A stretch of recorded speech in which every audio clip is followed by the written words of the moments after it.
家里就这水灾啦，你也无管，即摆若落雨，遐都是积水。防防很重要。当然大家拢期待这个好的环境啊。那这一段有重点有在防洪的部分，也有在水质改善的部分，也有在周边的这个环境营造的部分。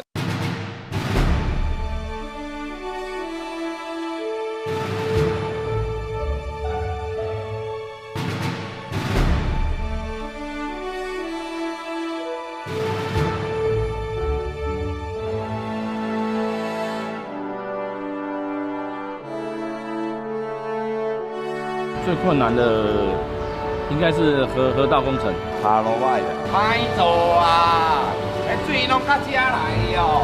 现在最主要是在抢河道的工作，在这个下一次雨季来之前要把它做完。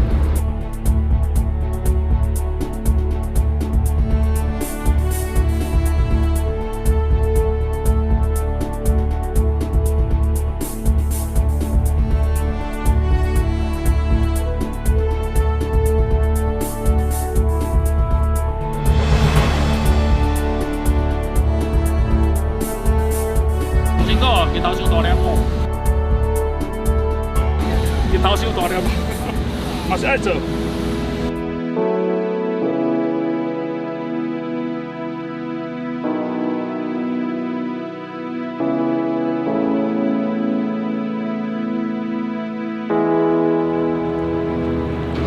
咱做好才重要。哪有做好，大家想做对啊？我是不是咧？你无做好。这周边啊，这最好，这选择最好享受的。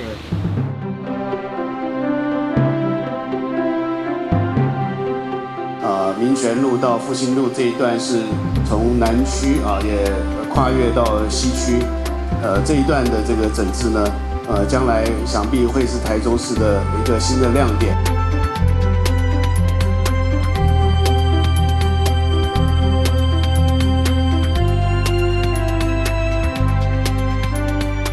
那未来完成面就是大概是这样，用气质跟我们下游、上游承接是同一个风格。比较特殊的这个整个沿线哦，就是跟绿空铁道有交错的这个整个环境的营造哦。